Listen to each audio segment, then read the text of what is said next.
할렐루야. 2부 예배 오신 우리 성도님들을 주님의 이름으로 축복합니다. 우리 양옆에 인사하실 때 말씀의 제목으로 인사하길 원하는데요. 아름다운 마지막을 준비합시다. 이렇게 인사하겠습니다. 영상으로 보신 것처럼 갑작스런 수해로 인해서 어려움 겪고 있는 교회들이 참 많습니다. 성도님들의 관심과 사랑 부탁드리겠습니다.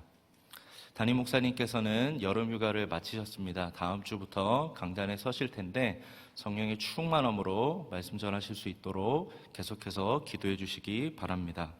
오늘 주신 하나님의 말씀은 구약성경 창세기 5장 21절에서 24절입니다. 다 같이 한 목소리로 합독하겠습니다.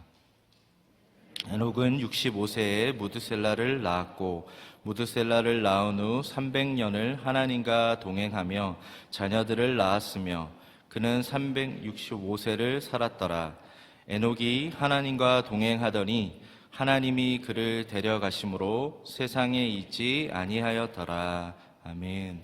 드린 예물을 위해서 잠시 기도하겠습니다.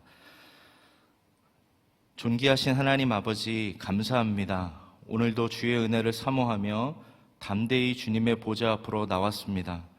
코로나 바이러스가 재확산되어 가는 이때에 우리의 예배 현장 가운데 주의 보혈로 덮어주시고 생명사계로 보호하여 주시옵소서. 오늘 이 시간 어려운 상황 속에서도 주님이 우리의 인생의 주인임을 고백하며 주일 11조 건축, 선교, 감사, 사랑의 섬김, 오박서 헌금을 주님께 올려드립니다. 이 물질이 쓰이는 곳곳마다 복음의 꽃이 피게 하시고 하나님의 나라가 임하게 하여 주시옵소서. 위기의 때에 기회가 되게 하셔서 성도님들의 가정과 일터 가운데 하나님의 공급이 끊어지지 않게 하셔서 간증의 주인공들 되게 하여 주시옵소서. 부득이하게 병상에서 영상으로 예배를 드리는 환우들과 가정에서 영상으로 예배드리는 성도들에게 동일한 은혜를 주시옵소서. 갑작스러운 수해로 어려움을 겪고 있는 지역과 교회들마다 하나님의 위로와 돕는 손길을 허락하여 주시옵소서. 우리 김은호 담임 목사님을 위해 기도합니다. 하반기 다니엘 기도회를 진행해 가실 때 창조적인 지혜를 주시고 비전 빌리지에 진행되는 모든 사역이 순조롭게 진행되게 하시며 52N이 한국교회를 위해서 귀하게 쓰임받는 영적인 채널이 되게 하여 주시옵소서. 이 시간 하나님의 말씀을 듣습니다. 말씀을 통해서 우리의 삶이 변화되게 하시고 한 주간 살아갈 수 있는 능력이 공급되는 시간 되게 하여 주시옵소서. 이 모든 것 주님께 의탁드리오며 예수님의 이름으로 기도합니다. 아멘. 설교를 준비하면서 참 흥미로운 책 한 권을 읽었습니다. 제목은 죽은 자의 집 청소라는 책인데요. 궁금한 마음에 프로필을 보니까 이 저자가 실제로 책 제목처럼 죽은 자의 집, 돌아가신 분들의 집을 방문해서 특수 청소하시는 분이 쓰신 책인데요.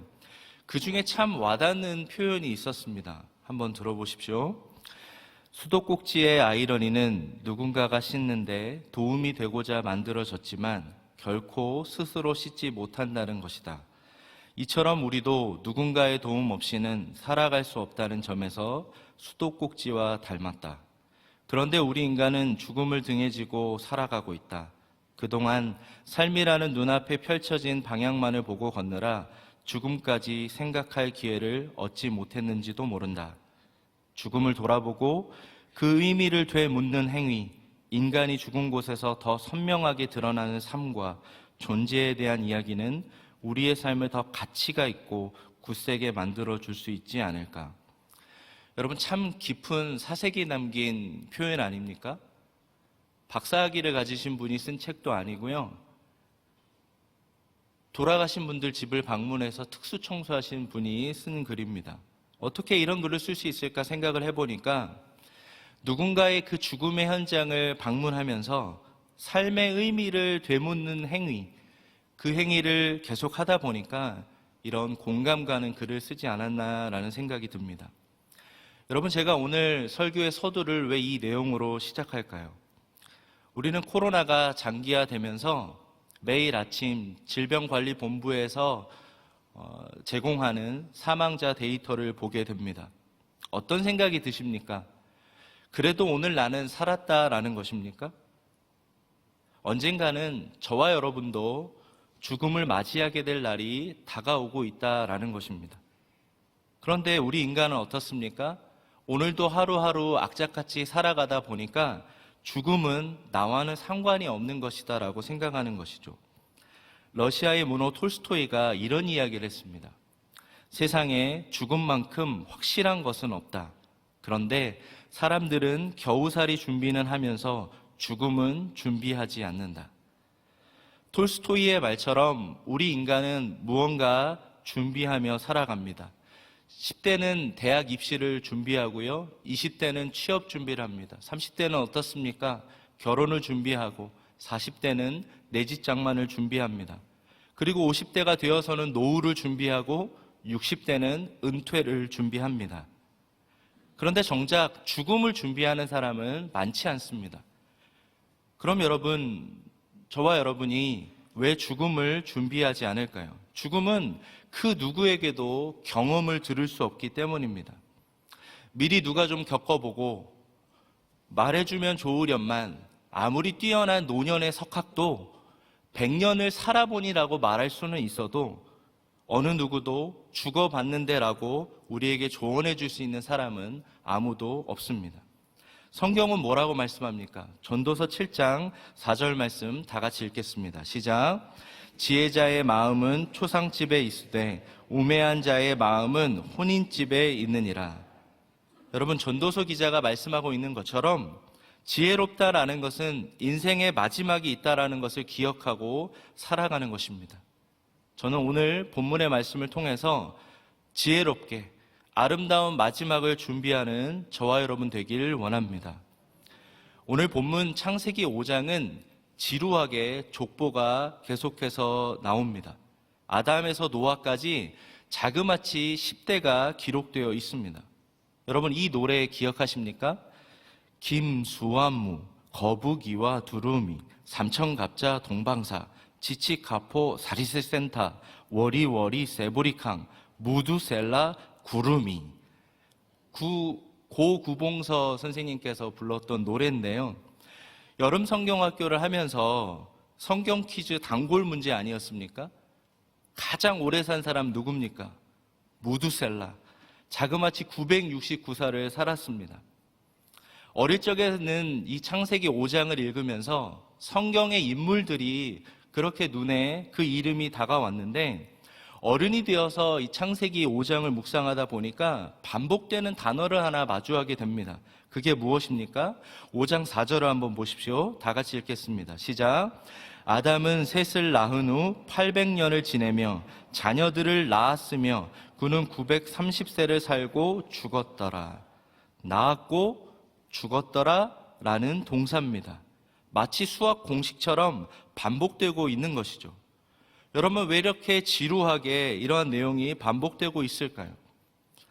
아담 이후의 모든 후손들은 그들의 인생의 공식이 이렇다라는 것이죠.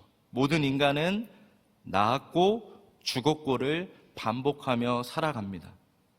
8년 전에 첫 아들이 태어났는데요. 아내는 병원 산후조리를 하고 있고 제가 출생신고하기 위해서 동사무소를 갔습니다. 절차가 참 복잡하더라고요.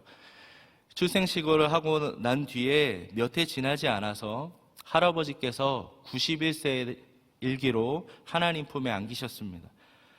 추모공원으로 가기 전에 제가 할아버지 사망 진단서를 발급받았는데요.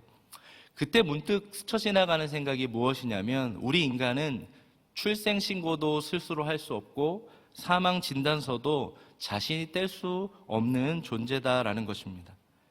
저는 교육국장으로 고등부 아이들을 섬기고 있습니다. 40대로서 10대 아이들을 이렇게 관찰하다 보면 참 흥미로운 것들이 있습니다. 여러분, 고3은요, 고1보다 에너지가 딸립니다. 지쳐 있습니다. 불과 1, 2년만 해도 확 늙습니다. 그 아이들에게 제가 이런 얘기 합니다. 얘들아, 비틀즈도 죽었듯이 BTS도 언젠가 죽는다라고 말하면 기겁을 합니다. 이들에게 죽음은 아직은 먼 이야기처럼 들린다라는 것이죠. 군대를 다녀온 친구들은 총 몇 번 쏘고 돌아와서는 제법 철이 들어서 옵니다. 또 어떻습니까? 결혼하고 첫 아이를 출산하고 나면 인생에 대한 태도가 달라지게 되는 것이죠. 그러다가 몸이 좋지 않아서 전신마취라도 하고 수술을 하게 되면 죽음에 대해서 잠깐 멈추어서 생각을 하게 됩니다. 주변에 가까운 사람들이 죽음을 맞게 되면 그때는 진지하게 비로소 죽음을 생각하게 되는 것이죠. 그런데 여러분, 성경은 죽음의 본질에 대해서 뭐라고 말씀할까요? 로마서 5장 12절을 보십시오. 다 같이 읽겠습니다. 시작. 그러므로 한 사람으로 말미암아 죄가 세상에 들어오고 죄로 말미암아 사망이 들어왔나니 이와 같이 모든 사람이 죄를 지었으므로 사망이 모든 사람에게 이르렀느니라. 뭐라고 말씀합니까? 모든 사람에게 사망이 이르렀느니라. 여러분, 우리가 왜 죽습니까? 수명이 다해서 늙어서 죽는 것처럼 보이지만 결국 죄 때문에 죽는 것입니다. 흥미로운 건 오늘 본문 가운데 창세기 5장에서 낳았고 죽었다라는 이 죽음의 공식을 깨트리는 그 지점이 나옵니다. 오늘 본문 창세기 5장 21절에서 23절 보십시오. 다 같이 읽겠습니다. 시작. 에녹은 65세에 무두셀라를 낳았고 무두셀라를 낳은 후 300년을 하나님과 동행하며 자녀들을 낳았으며 그는 365세를 살았더라. 낳았고 낳은 후 낳았으며 살았더라. 여러분, 무엇이 빠져 있습니까? 죽었더라가 빠져 있어요. 에녹이 갑자기 실종된 것입니까? 에녹에게는 사망 진단서가 없는 것입니다. 그 이유가 무엇입니까? 24절 다 같이 읽겠습니다. 시작. 에녹이 하나님과 동행하더니 하나님이 그를 데려가심으로 세상에 있지 아니하였더라. 여러분, 에녹은 실종된 것이 아닙니다. 하나님께서 에녹을 데려가신 것이죠. 그럼 데려갔다라는 것은 무엇을 의미합니까? 히브리서는 조금 더 구체적으로 설명하고 있는데요. 11장 5절 다 같이 읽겠습니다. 시작. 믿음으로 에녹은 죽음을 보지 않고 옮겨졌으니 하나님이 그를 옮기심으로 다시 보이지 아니하였느니라. 그런데 여러분, 여기서 질문입니다. 왜 갑자기 죽음의 공식을 깨트리는 이 에녹의 족보가 마치 삽입된 것처럼 오늘 본문 가운데 이 5장 안에 끼워져 있을까요? 오늘 본문에 그에 대한 답이 있습니다. 저는 에녹의 삶을 통해서 우리가 인생 가운데 아름다운 마지막을 준비하기 위해서 우리가 기억해야 될 몇 가지 영적 원리를 나눠보고자 합니다. 첫 번째로 하나님과 아름다운 동행을 준비하라는 것입니다. 같이 한번 따라해 볼까요? 하나님과 아름다운 동행을 준비하라. 5장 22절을 한번 보십시오. 무두셀라를 낳은 후 300년을 하나님과 동행하며 자녀들을 낳았으며 24절도 보십시오. 에녹이 하나님과 동행하더니 하나님이 그를 데려가심으로 세상에 있지 아니하였더라. 여기서 동행이라는 단어가 2번 반복되어 나타납니다.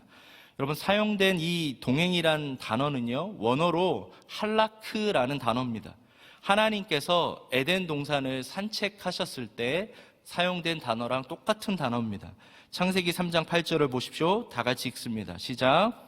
그들이 그날 바람이 불 때 동산에 거니시는 여호와 하나님의 소리를 듣고 아담과 그의 아내가 여호와 하나님의 낯을 피하여 동산 나무 사이에 숨은지라. 여러분, 타락하기 전 하나님과 우리 인간은요, 동행했습니다. 하나님께서는 에덴 동산을 산책하셨던 것이죠. 그런데 성경은 인간의 타락을 뭐라고 말씀합니까? 창세기 3장 8절 하반절을 보십시오. 다 같이 읽겠습니다. 시작. 여호와 하나님의 소리를 듣고 아담과 그의 아내가 여호와 하나님의 낯을 피하여 동산 나무 사이에 숨은지라. 여러분, 죄가 무엇입니까? 하나님의 낯을 피하는 것입니다. 요나가 하나님께서 니느웨를 가라고 하셨을 때 어디로 갑니까? 요나서 1장 3절에 보니까 그러나 요나가 여호와의 얼굴을 피하려고 라고 말씀합니다. 이전 개역 성경에는 여호와의 낯을 피하려고 라고 번역되어 있어요. 무슨 얘기입니까? 요나는 하나님의 낯을 피했습니다. 하나님과의 동행을 거부했던 것이죠. 그렇습니다, 여러분. 하나님을 등지고 살아가는 인생, 그것이 바로 죄라는 것이죠. 반대로 하나님과 동행한다라는 것은 무엇을 의미할까요? 여러분, 올림픽 공원을 한번 산책한다고 한번 생각해 보십시오. 단순히 올림픽 공원을 함께 걷는다라고 해서 그것이 반드시 동행이라고 할 수 없습니다. 같이 공원을 걸어도 서로 다른 생각을 하고 있다면 그것은 동행이 아닙니다. 만약 부부가 한 공간에서 같이 살아도 서로가 같은 생각을 하지 않고 대화가 없다면 동행이라 할 수 없는 것이죠. 그뿐만이 아닙니다. 한 교회 다녀도 담임 목회자의 비전을 공유하지 않으면 그것은 아름다운 동역이라 할 수 없는 것이죠. 동행한다라는 것은 무엇을 의미합니까? 이처럼 같은 방향을 바라보며 친밀한 교제를 나누는 것입니다. 그런데 여러분, 어떻게 그러면 하나님과의 이 동행이 죽음의 공식을 깨트립니까? 신앙생활이 무엇입니까? 신앙생활은 하나님과 동행하는 것입니다. 우리 주님이 원하시는 것은 우리가 하나님 앞에서 무엇을 하든지 주님께 묻고 우리의 인생의 모든 선택과 결정을 주님께 묻는 것입니다. 주님이 가라고 하면 가고 멈추라 하면 멈추는 것입니다. 그런데 여기서 질문입니다. 에녹은 처음부터 하나님과 동행했습니까? 그렇지 않습니다. 21절 한번 보십시오. 다 같이 읽겠습니다. 시작. 에녹은 65세에 무드셀라를 낳았고 무드셀라를 낳은 후 300년을 하나님과 동행하며 자녀들을 낳았으며 65세에 무드셀라를 낳았을 때 비로소 그가 하나님과 동행하기 시작했다라는 것입니다. 65세 때까지는 평범하게 살았는데 65세에 무드셀라 낳으면서 그의 인생에 영적인 전환점을 맞이했다라는 것입니다. 그럼 여러분, 에녹의 인생에 도대체 무슨 일이 있었을까요? 여기 무드셀라라는 이 이름의 뜻은 무트, 죽다라는 뜻이고 살라흐, 보내다라는 단어의 합성어입니다. 직역하면 그가 죽을 때, 무드셀라가 죽을 때 무엇을 보낼 것이다 라는 뜻입니다. 무드셀라가 죽을 때 도대체 무슨 일이 일어난다라는 것입니까? 홍수로 세상을 심판한다라는 예언의 말씀이 에녹에게 임한 것이죠. 여러분, 실제로 무드셀라가 969세를 살았는데 아들 라멕을 낳았을 때 187세였고 라멕은 182세에 노아를 낳았습니다. 노아가 태어났을 때 무드셀라가 369살이었거든요. 그럼 정확히 600년 후에 홍수 심판이 임해야 하는 것입니다. 창세기 7장 6절을 한번 보십시오. 다 같이 읽겠습니다. 시작.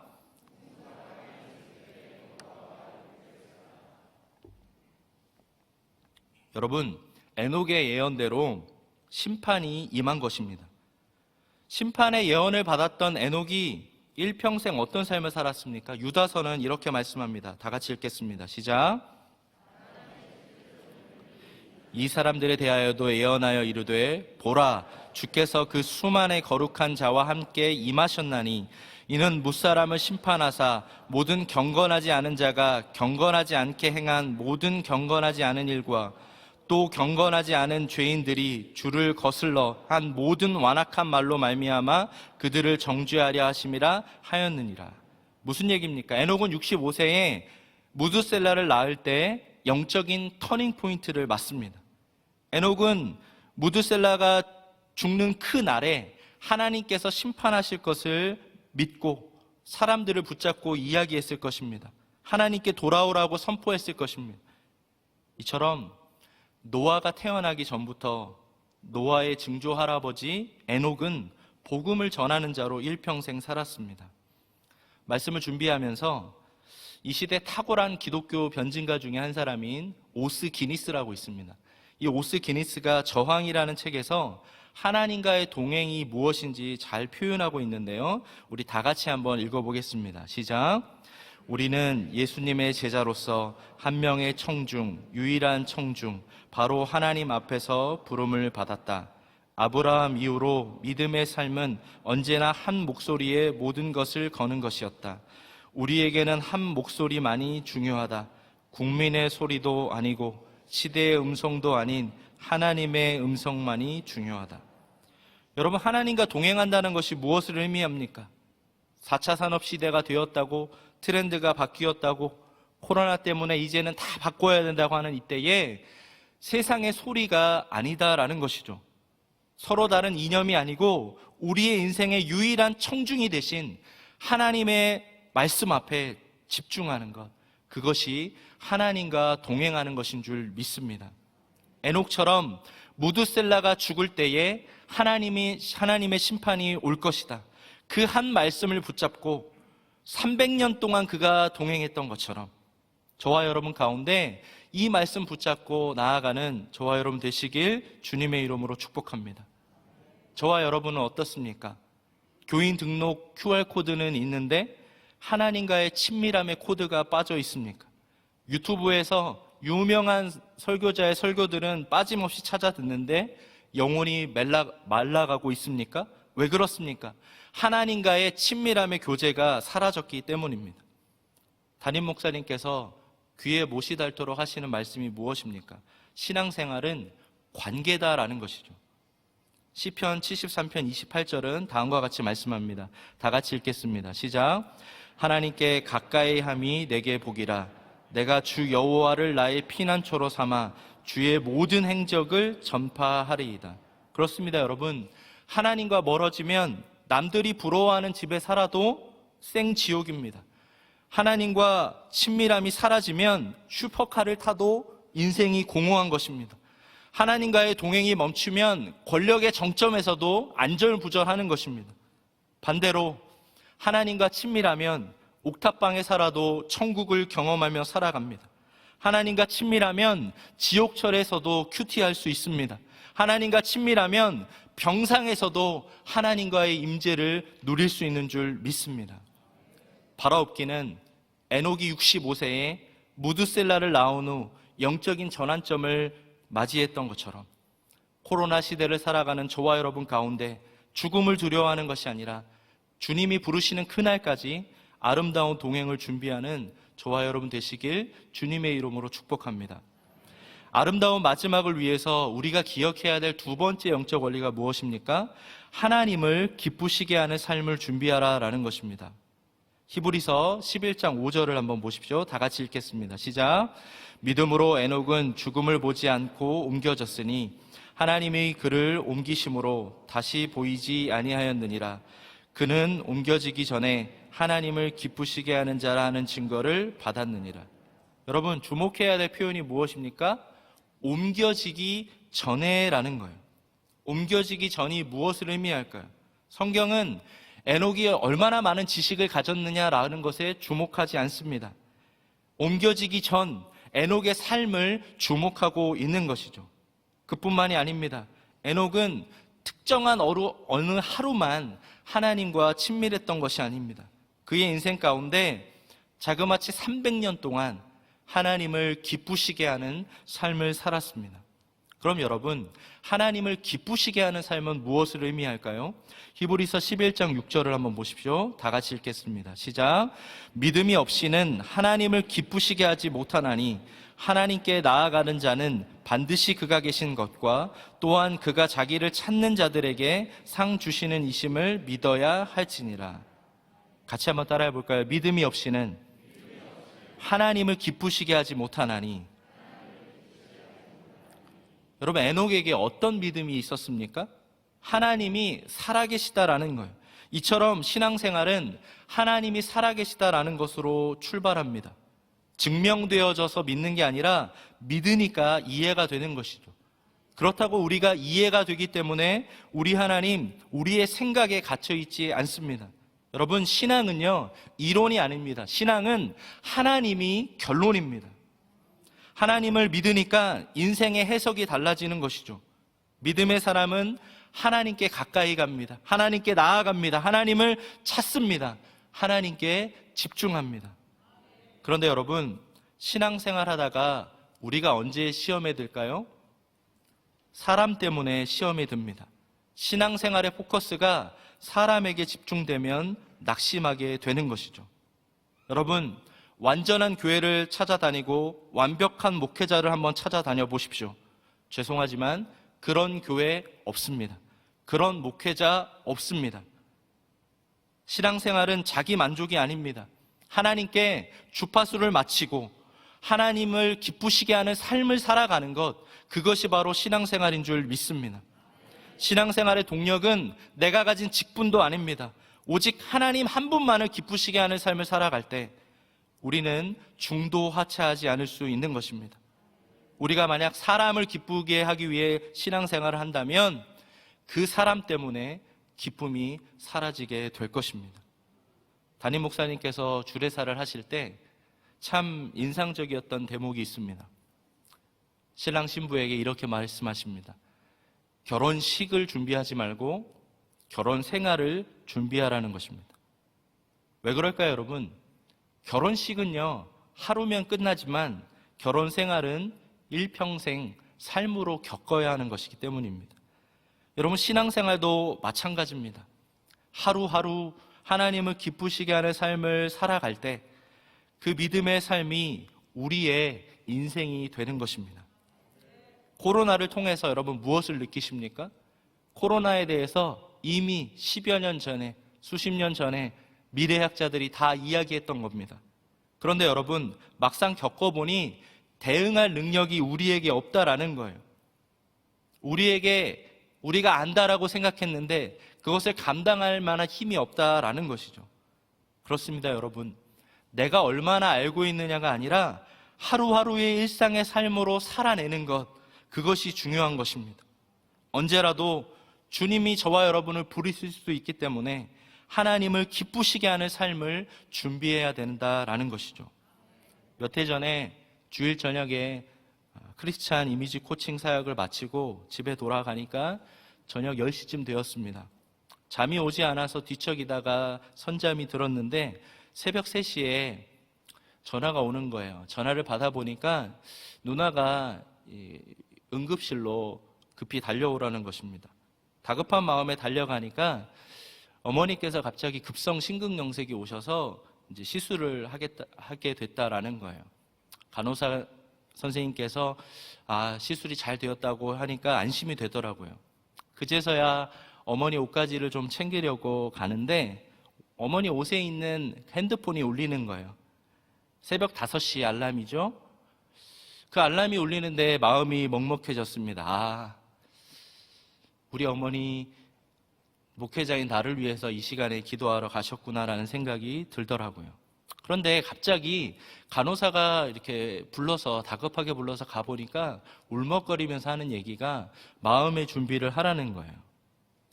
심정지가 오셨고 CPR 하고 있다라는 거죠. 심폐소생술 하고 있다라는 거예요. 중환자실 밖에서 기다리면서 고생만 하다가 우리 어머니 이렇게 가시면 안 되는데 라고 기도하는데 간호사가 부르는 거예요.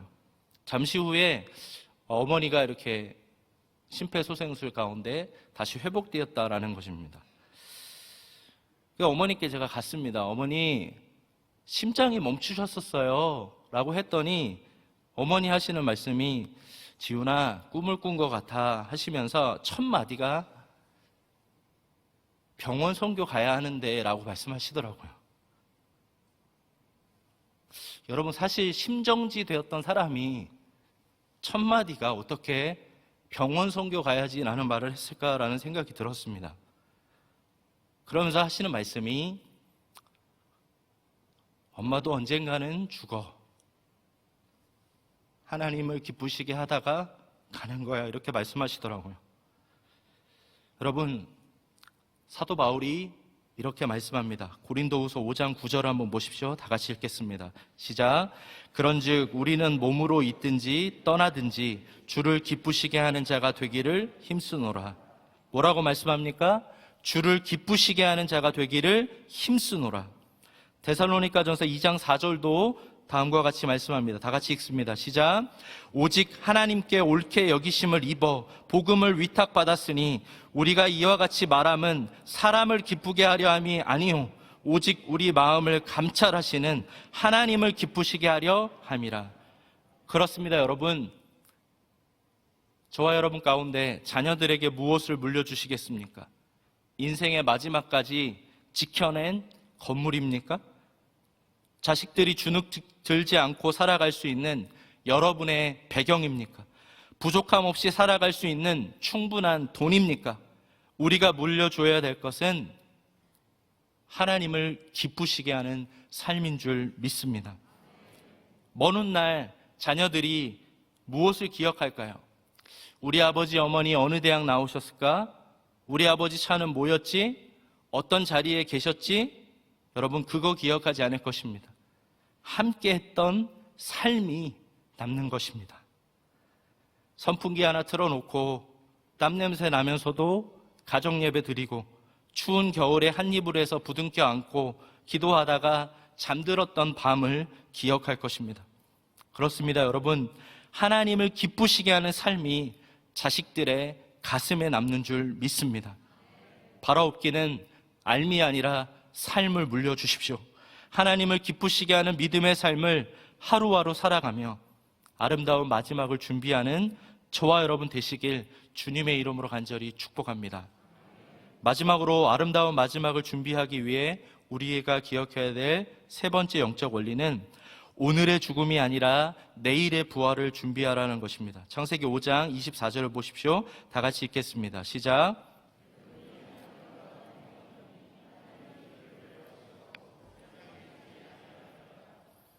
여러분, 여기서 그를 데려갔다라는 이 단어는요, 히브리어로 라카흐라는 단어인데 성경 안에서 생명을 취하다, 빼앗다라는 의미로는 한 번도 사용되지 않은 단어입니다. 그러니까 그를 데려갔다라는 건 공중으로 그를 들려 올라갔다라는 것입니다. 엘리야처럼 죽음을 경험하지 않고 하늘로 올라갔다라는 것이죠. 이 말씀을 묵상하면서 누가 떠오르십니까? 우리 예수님 승천하시면서 부활의 몸으로 승천하셨습니다. 그 모습 그대로 다시 오시겠다라고 말씀하셨죠. 이처럼 죽음을 보지 않고 하늘로 올라간 에녹은 저와 여러분의 삶 가운데 오늘의 죽음이라는 이 절망이 아니라 내일의 부활을 소망하도록 초청하고 있습니다. 그것을 분명하게 가르쳐주는 것이 마태복음 1장에 나오는 예수님의 족보예요. 신약 성경의 첫 번째 시작이 예수님의 족보로 기록되어 있습니다. 마태복음 1장 1절에서 5절 다 같이 읽겠습니다. 시작. 다윗의 자손 예수 그리스도의 계보라. 아브라함이 이삭을 낳고 그의 형제들을 낳고 유다는 다말에게서 베레스와 세라를 낳고 베레스는 헤스론을 낳고 헤스론은 람을 낳고 람은 아미나답을 낳고 아미나답은 나손을 낳고 나손은 살몬을 낳고 살몬은 라합에게서 보아스를 낳고 보아스는 룻에게서 오벳을 낳고 오벳은 이새를 낳고. 여러분, 계속 반복되는 표현이 뭐냐면 낳고 죽었더라가 아니라 낳고예요. 이것이 무엇을 의미합니까? 예수 그리스도의 족보에는 죽음의 공식이 없습니다. 예수 그리스도 안에 있는 영원한 생명을 말씀하고 있는 것입니다. 17세기에 영국의 청교도 존 오웬은 다음과 같은 책을 썼습니다. The Death of Death in the Death of Christ. 직역하면 그리스도의 죽음 안에서 죽음의 죽음이라는 책입니다. 참 문학적인 표현 아닙니까? 예수님께서 저와 여러분의 죄를 위해서 십자가에 달려 죽으심으로 죽음은 죽었습니다. 신이 없다고 말했던 니체는 죽었지만 우리 예수님께서는 죽음을 깨트리시고 사흘 만에 부활하셨습니다. 그래서 예수 그리스도 안에 있는 저와 여러분은 오늘의 죽음이 아니라 내일의 부활을 소망할 수 있는 것입니다. 말씀을 준비하면서 이어령 교수님의 마지막 인터뷰를 보았습니다.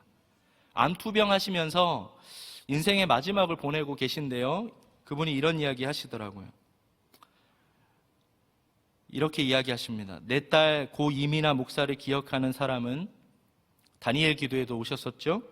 처절하게 말라서 죽어가는 모습이 아니라 하나님의 신부로 빛나는 얼굴로 생을 마감한 것을 기억할 것입니다.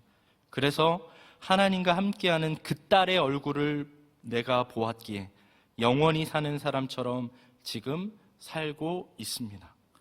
여러분, 우리는 이 땅에서 영원히 살 것처럼 소유에 집착하고 살아갑니다. 그러나 여러분, 영원히 살 것처럼이 아니라 천국을 소망하며 영원히 사는 사람처럼 살아가길 주님의 이름으로 축복합니다.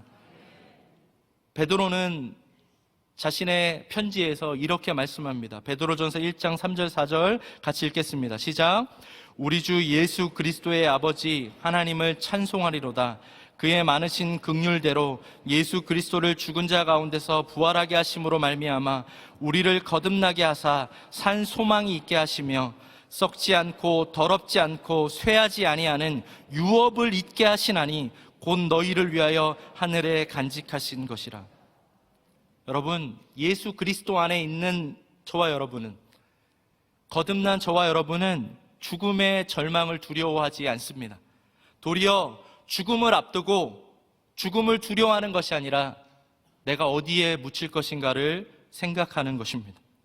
그리고 장소를 준비합니다. 내일의 부활의 소망을 준비하는 것이죠. 자녀들과 손주들이 찾아와 아버지와 어머니가 즐겨 부르던 찬송을 부르고 어머니가 좋아하시던 성경 구절을 함께 묵상하는 그 장소를 찾아보는 것입니다. 사랑하는 성도 여러분, 저와 여러분 가운데 오늘의 죽음이 아니라 부활을 소망하는 저와 여러분 되시길 주님의 이름으로 축복합니다. 에녹에 대한 유명한 동화로 설교를 마무리하고 싶습니다. 에녹은 하나님과 산책하기를 너무 좋아했었습니다. 하루는 너무나 재미있게 하나님과 이야기를 나누면서 속삭이다 보니까 저녁 무렵이 되었습니다. 그런데 이제 에녹이 시간을 너무 지체해서 하나님의 에녹을 바라보시면서 너 이제 집에 가야지 하시는 거예요. 그러니까 에녹이 내 집에 가야죠 라고 한 것이죠. 그런데 하나님이 갑자기 이렇게 말씀하십니다. 시간이 너무 많이 늦었지? 에녹아, 그러면 우리 집에 같이 갈래? 라고 하는 거예요. 그러니까 에녹이 네 라고 대답했다라는 것이죠. 여러분, 이 동화가 우리에게 가르쳐주는 것이 무엇입니까? 저와 여러분도 언젠가는 하나님께서 이 동화에서 이야기하는 것처럼 하나님이 우리에게 찾아오셔서 우리 집에 갈래라고 하실 그때가 올 것입니다. 이 땅에서 천정부지로 집값이 올라서 내 집 장만하지 못하면 어떻습니까? 노후에 바다가 보이는 그럴듯한 별장 하나 없으면 어떻습니까? 늙고 쇠약해져서 요양원에서 마지막을 맞이하면 어떻습니까? 죽음 앞에서는 공평해지는 것입니다. 그때 우리 주님이 불신자들에게는 말씀하시지 않을 거예요. 그러나 예수 그리스도 안에 있는 저와 여러분 가운데는 이렇게 말씀하실 거예요. 우리 집에 갈래라고 반드시 말씀하실 줄 믿습니다. 말씀을 정리합니다. 20년 전에 BBC 라디오에서 영국 맨체스터에서 런던까지 가장 빨리 갈 수 있는 방법이 무엇이냐라는 질문을 했습니다. 답을 맞추면 상금이 자그마치 2천만 원이었어요.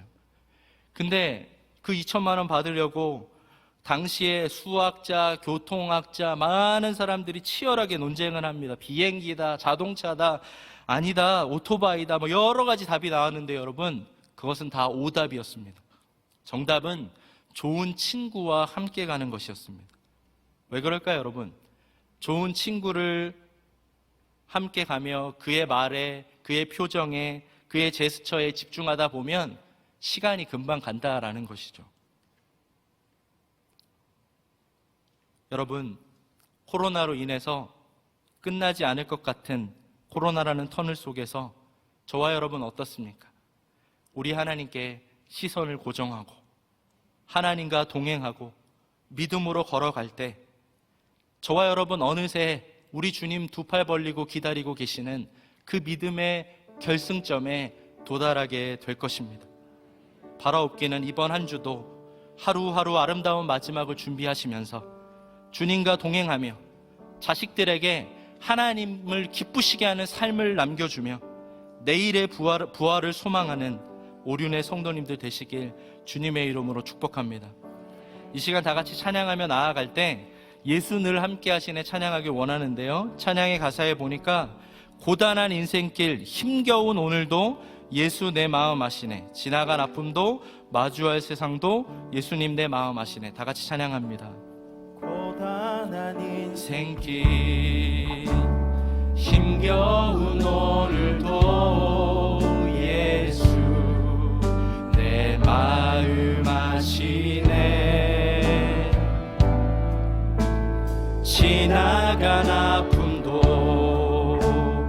마주할 세상도 예수 내 마음 하루를 살아도 기쁨으로 가리. 하루를 살아도 기쁨으로 가리. 예수 늘 함께 하시네. 후회도 염려도 온전히 맡기리. 예수 늘 함께 하시. 믿음의 눈 들어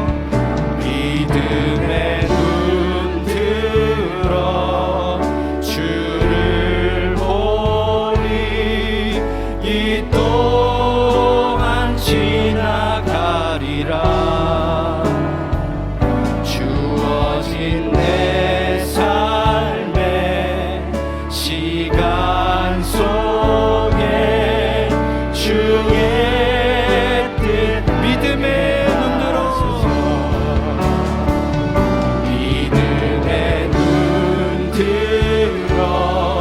주를 보이. 이 또한 지나가리라. 주어진 내 삶의 시간 속에 주의 뜻 알게 하소서. 여러분, 지금 무엇을 준비하고 있습니까? 흔들리지 않는 안정된 환경과 노후를 준비하고 있습니까? 남들에게 뒤처지지 않기 위해서 치열하게 하루하루를 살아가고 있습니까? 코로나를 통해서 우리가 기억해야 될 것이 무엇입니까? 주님이 부르시면 인사할 겨를도 없이 가야 한다라는 것입니다. 우리는 아름다운 마지막을 준비하며 하루하루를 살아가야 합니다. 그러기 위해서는 저와 여러분 가운데 에녹처럼 전환점이 필요합니다. 무드셀라를 낳은 후에 에녹의 인생의 방향이 바뀐 것처럼 코로나가 우리의 인생의 전환점이 되게 하여 주시옵소서. 에녹처럼 하나님과 아름다운 동행을 준비하십시오.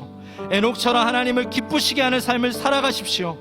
오늘의 죽음의 절망이 아니라 내일의 부활의 소망을 붙들고 살아가게 해달라고 이 시간 우리 주님의 말씀 붙잡고 주님의 이름 간절히 한번 부르며 기도합니다. 주여, 하나님 아버지 감사합니다. 오늘도 우리의 인생 가운데 아름다운 마지막을 준비하며 살아가길 원합니다. 하나님과의 아름다운 동행을 준비하게 하시고 하나님을 기쁘시게 하는 삶을 준비하게 하시고 오늘의 죽음이 아니라 내일의 부활을 소망하며 살아가기를 원하오니 오늘도 우리의 삶 가운데 에녹처럼 우리의 인생 가운데 코로나가 인생의 전환점이 되기를 원합니다. 우리의 인생 가운데 하루하루를 의미 없이 보내지 않게 하여 주시고 하나님을 기쁘시게 하는 삶을 살아가기를 원하오니 오늘도 이 말씀을 붙잡고 나아갈 때 이번을 한 주도 주님과 동행하게 하여 주시고 믿음으로 하루하루를 살아가게 하여 주시옵소서. 자녀들 가운데 손주들 가운데 우리의 알미하리요 삶을 물려주게 하여 주시고 아름다운 마지막을 준비하며 죽음이 아니라 부활을 소망하며 인생의 마지막을 기억하며 살아가길 원합니다.